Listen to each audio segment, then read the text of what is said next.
Have you ever wondered, how do I pray? How do I talk to God? Or how do I listen to Him? Don't be discouraged. Did you know that Jesus' own disciples even asked Him how to pray? I'm going to show you something much greater than just a method. Listen close to what Jesus tells us how to pray.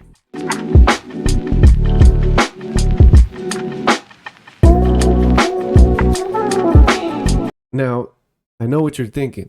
Some of us might be thinking, well, when I pray, how am I supposed to pray? Am I supposed to be standing up? Am I supposed to be sitting down?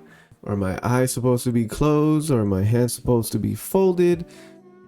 How is it that I pray? Now, let me tell you something. Everybody prays a certain way, whatever is most convenient for you.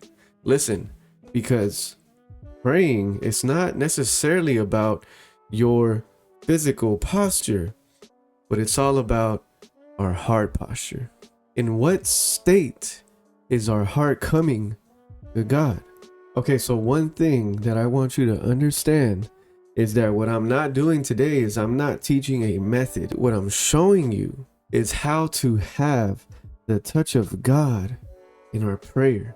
So this video is not about you becoming more talented at praying and saying all the right words and looking the part. This is not what this is about. This is about having the very touch of God in our prayer life, where when we pray and we pray for others, people can feel the touch of God through our prayer.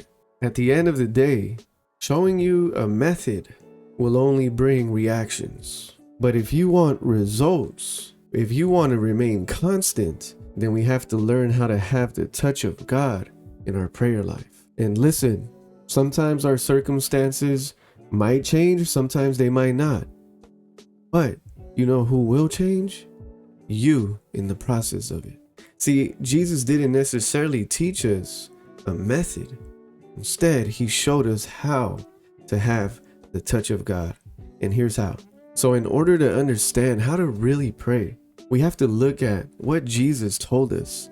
And you find that in the book of Matthew, chapter 6, verse 5 to 13. And also in the book of Luke, chapter 11, verse 1 to 4. Now, this is called the model prayer. And you've probably heard it called as the Lord's Prayer. So in Luke chapter 11, verse 1, it says that the disciples would see Jesus going away and they would see Him praying. Now, they were pretty uncertain if they were praying the right way.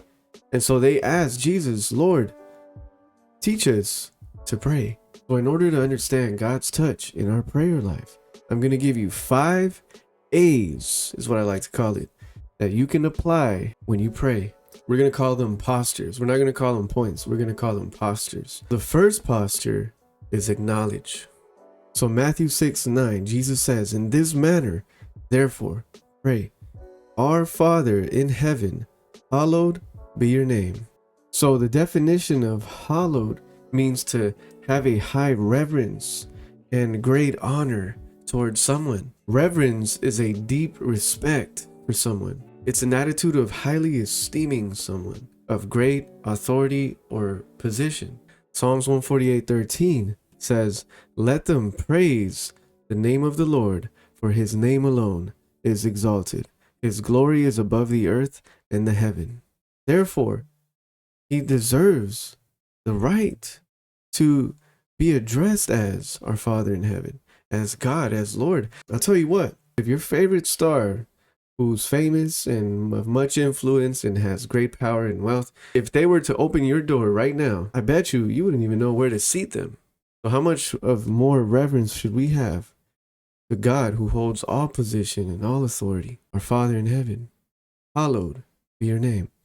So the second posture is abandon. That's surrender your throne. Verse 10, your kingdom come, your will be done on earth, on my life, as it is in heaven. Proverbs 19:21 says, there are many plans in a man's heart. Nevertheless, the Lord's counsel, His purpose, that will stand. And so how do we surrender? It's when we humble ourselves and we come to him in humility, knowing that it's his purpose, his plans, his will over our lives, not ours. When Jesus prayed in the Garden of Gethsemane, right before he was about to be turned in to be crucified, he said, "Father, let this cup pass over me. Nevertheless, not my will, but your will be done." And let me tell you something, God's will in that moment didn't seem like it was very good. But yet, in Jesus surrendering and abandoning his throne, God ultimately was glorified in his life. The third posture is ask. He says, verse 11, "Give us this day our daily bread." So what Jesus is saying here is to remember that God is our source of everything in our lives. He provides natural food and the things that we need in this life, and also the spiritual food and the spiritual things that we need in our life. He is our provider and not us.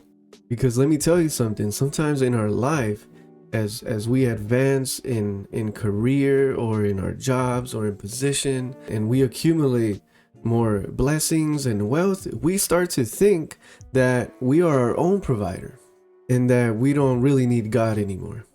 Proverbs chapter 30 verse 8 and 9. Now it says, "Remove falsehood and lies far from me." He says, "Give me neither poverty nor riches. Feed me with food allotted," means given to me, "lest I be full and deny you and say, who is the Lord? Or lest I be poor and steal and profane the name of my God." So what this means is that we are to be in a state where we are content with what God gives us. Not too much where we will forsake him, and not too little where it would cause us to sin and profane his name. This is acknowledging that every good gift that we have, down to our food, comes from above. The fourth posture is accountability. Verse 12, "And forgive us our debts as we forgive our debtors." That means forgive us our sins as we forgive those who sin against us. Because unforgiveness can block many of our prayers when we don't have forgiveness in our hearts. This is very key. I want you to listen to this. We are not responsible for other people's actions, but we are responsible for our own actions and how we respond to others. We're being accountable to ourselves and to others, and we're acknowledging our weakness, and we're trusting in God's faithfulness.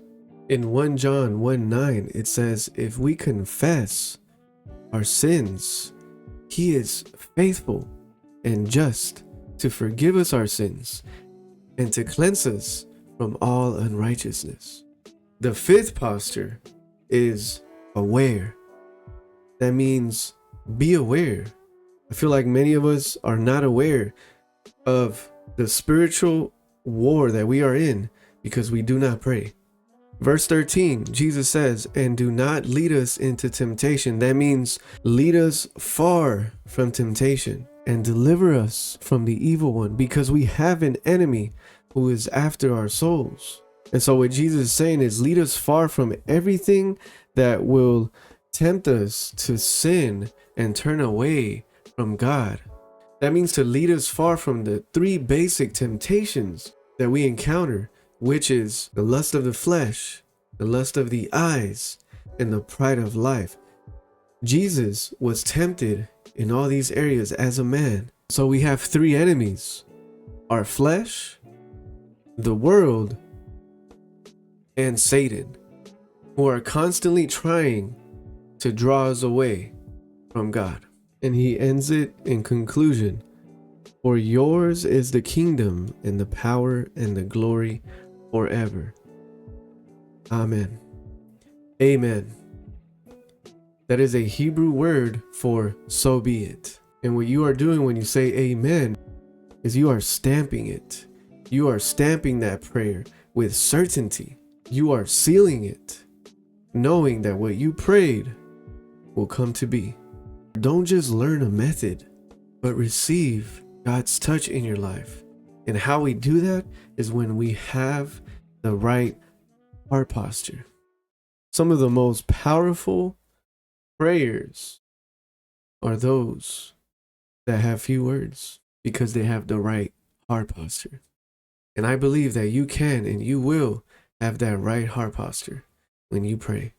Prayer might not always change our circumstances, but I'll tell you what, one thing it will do is it'll change you. Lord, I just pray right now for the person watching this video that, Lord, you bless them with your wisdom, Lord God, and that you bless them with the right understanding, God, and knowledge to come to you in a way that's pleasing, Father, where their heart posture can receive that which you have for them. Thank you in Jesus' mighty name. Amen. I pray this video was a blessing to you. Subscribe for more content like this. You have a blessed day.